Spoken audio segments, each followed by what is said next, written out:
download Microsoft Expressions Encoder, and we're going to do it by downloading it from the official Microsoft website. The link is going to be down in the description for you guys so that you can safely download it without any worries of viruses or any malicious programs. So once you open this link, you're going to scroll a bit down once you see this big red download button, and you're simply going to click on download, and it's a 24.5 megabyte file, so it's probably going to download relatively quickly. We're going to click yes. And basically what you're going to do is copy everything you see me doing in this tutorial, and you should have a successful installation. So right here we're going to accept the terms of use. Right here we're going to check no, and then we're going to click on next. It's going to ask you to choose the programs you want to install. Leave a check mark in the box next to Expressions Encoder 4. In the options section, we're going to leave everything the way it is, and we're going to simply click on install.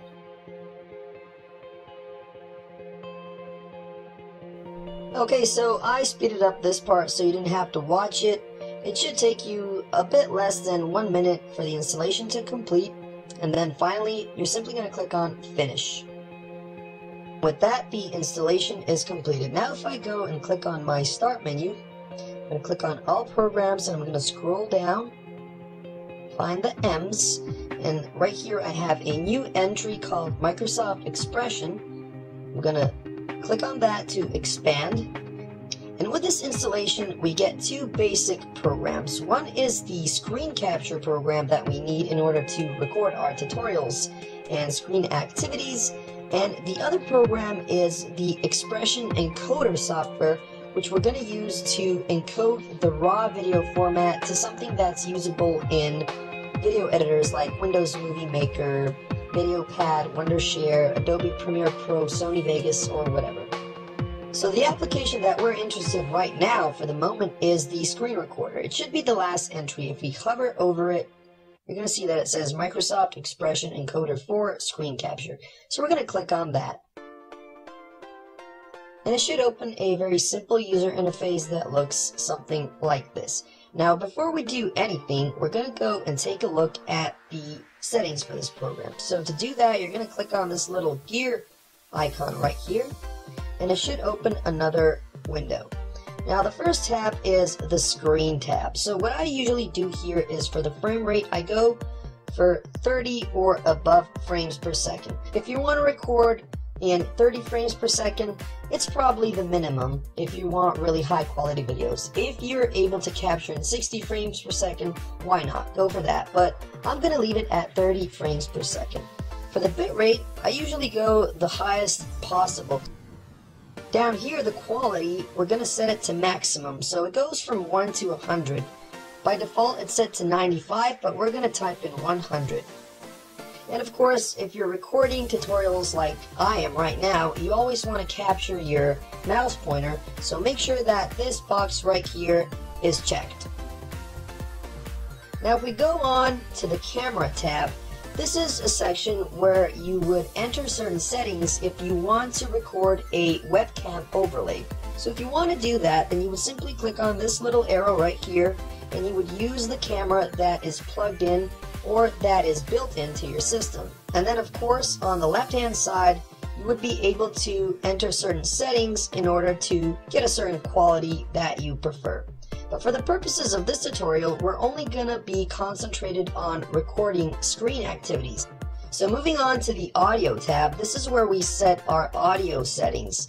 If you want to use a microphone, then of course you're going to check the devices that you have plugged into your system. So I'm going to use my microphone when I record my tutorials, so I'm going to put a check mark right here.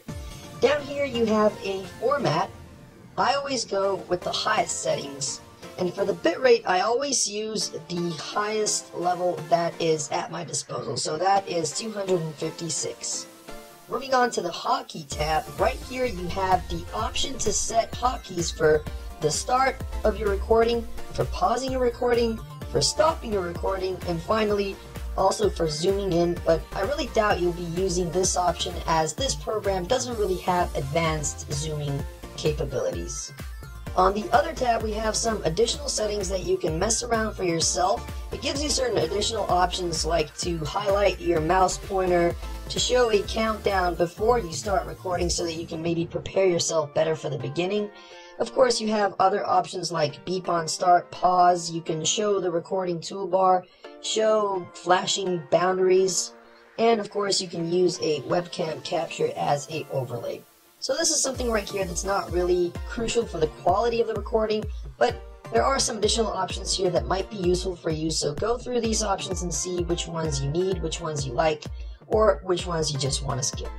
The last tab is the Help tab. It gives you certain links to privacy statements, help, and it gives you information about this program if you click on the links. We're going to skip this. Once you're done with the settings, you want to click on OK. And then before you start recording, you have some quick settings right here on the main display of the user interface. For example, you have a little microphone icon right here that you can use to quickly toggle on and off your microphone. So if I click on it right now, it's not red. That means that my microphone won't be in use. If I click on it again, it's highlighted in red, which means that my microphone will be in use. And right here, right to its right, you can see I have a little volume indicator that indicates the volume of the input that is going into my microphone. Moving on to the right, we have another button for toggling the camera on and off in a quick fashion. So if I click right here, then I will see a preview of my camera recording, and if I click again, then it's going to be turned off. The settings is something that we finished earlier. Right here we have a capture manager, which will open a list of captures that you recently made. We're going to turn that off for now. The button that we're going to be concentrated right now is this little red dot right here, which is the button you're going to use to start your recording. So if you've forgotten your hotkeys, you can always click on this button, and then you're going to see this whole huge rectangle that you can adjust to your preferences. Now if you take a look down here on the bottom right, you can see this little toolbar here that allows me to set which part of my screen I want to record before I actually initiate the recording process. So you can mess around with this. You can select a certain part of your screen, or you can go full screen. Once you're happy with the region that is selected, you can simply click on the red button right here to record. Now it might or might not give you this little window right here, but I'm going to click on OK in any case. Of course you can see the countdown. You heard the beep, and that means that the recording process is initiated. Now, of course, you can set your hotkeys for starting and stopping of the recording. I didn't really mess around with that. I didn't remember any of the hotkeys, but that doesn't matter because you can always go down to your system tray area, click right here, and then you can simply click on the little icon that represents Microsoft Expressions Encoder screen capture, and then right here you have the option to pause, stop, show the recording toolbar, or exit the program. Of course, I'm going to stop. Once I do that, the whole user interface is going to be prominently displayed once again, and this time you're going to get a box that shows all your recordings. The latest recording that you made is going to be prominently displayed on top. Now, what Microsoft Expressions Encoder Screen Recorder does when it captures video is it records it in a raw format. And the best way to encode that format into something that's usable in mainstream video editors is to simply use the inbuilt expressions encoder that we downloaded earlier. So what we're going to do is we're going to highlight the latest capture that we created, and we're going to click on Send to Encoder. Now this is going to open up the Microsoft Expressions encoding software, which you can use for some basic video manipulation, and of course in the end you're going to use it to encode the video. So for the purposes of this tutorial, I'm just going to show you how to trim the video. I'm going to show you how you can add overlays, and then I'm going to show you how to enter the settings you need in order for your footage to be in full HD. So in order to trim, what you need to do is grab this little indicator and bring it to a position where you want.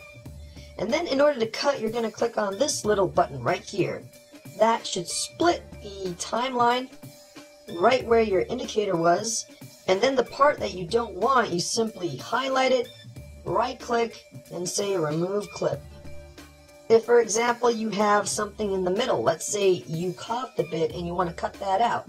So what you would do is find that moment, you would put a cut right before it began, and you would put a cut right after it ended. Then you would simply select that part where you coughed, right-click, remove, and voila. Now, you can actually use this little program in order to add overlays to your video. Now, we're not going to waste time showing you that, as I already have 2 videos explaining how you can add overlays using this program and how you can add multiple overlays using this program. So if you want to learn how to do that, click on the links that will be displayed on screen. Finally, once you're finished, you want to save your video using settings that will guarantee full HD. So what you're going to do is you're going to click on encoding quality, you're going to click on best quality, and then you're going to click on apply. If you're not happy with your volume, you can go down here and adjust it also. So if you want it to be a bit louder, you can simply adjust the volume right here until you're happy with it. Also, I would always recommend making sure that this box right here next to volume leveling is unchecked, because if this box is checked, then you're going to have catastrophic audio quality. Trust me, it happened to me already one time and it was too late. So make sure this is unchecked at all times. Once you're finished, you simply want to go down here, select your video, and then click on encode.